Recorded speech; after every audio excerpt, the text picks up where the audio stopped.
A very powerful post from a mom blogger gone absolutely viral. Easy to understand why.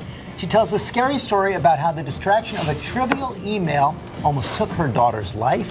ABC's Lindsay Janis has the details. Last week, I almost killed my daughter. It's the blog grabbing the attention of tens of thousands of readers online. I could have been responsible for her drowning. Jennifer Mears' article about the moment she left her 3-year-old daughter alone in the bath while she went to check an email has hit a nerve. I put her in the tub, started filling up.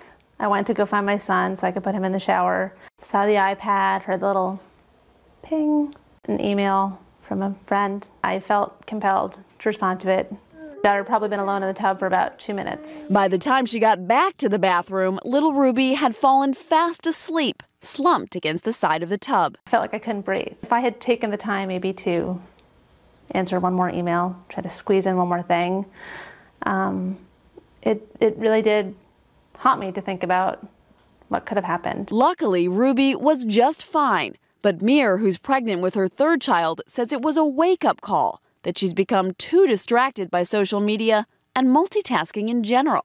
How many emails can I send? Can I get his shower done? What else can I get done? Almost being incapable of single tasking. The ability to do one thing well, or even 2 things well, and 2 things that matter well, that is where I feel like I've been struggling lately. The outpouring online suggests she's not alone. One person writing, "Thank you for writing this, so very brave." Another, "We all need to slow down." 2/3 of the accidental drownings actually take place in a bathtub. And so parents don't realize how common this can actually be. I think Jennifer's story is a great cautionary tale. And it's not just bath time. Mir says she's now making an effort to focus less on her devices anytime she's with her kids. For Good Morning America, Lindsay Janis, ABC News, Hartford, Connecticut. And let's get more now with our senior medical contributor, Dr. Jen Ashton. And I think you saw the reaction right there. A lot of people look at that and say, there but for the grace of God. Oh, absolutely. And I see it in my patients all the time. I have women come in for their GYN exam and their phones are blowing up from their kids, their job. They don't have a second. They have to do several things at the same time.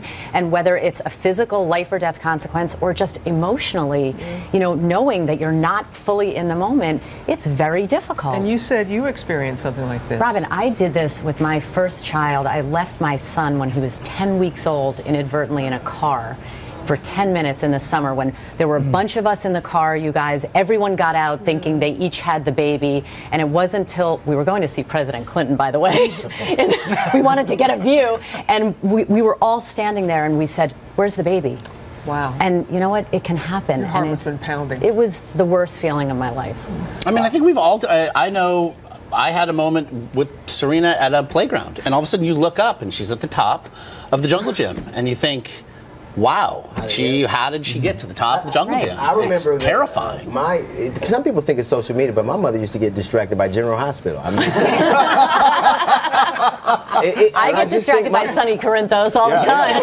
My wife wouldn't let me bathe my kids except in one of those little Tupperware tub things because, she was just, I think that mothers and children, you just think, if I turn away for a minute, I think that's universal. I don't think that's time. I think that's time. So what's the best advice? So look, I'm trying to follow my own advice myself, you guys. When you come home, try to set a free time. Put your phone away. We have to realize that our kids are watching us and they're paying attention to not just what we're saying, what we're doing, and we don't want them to see us constantly buried. So unplug.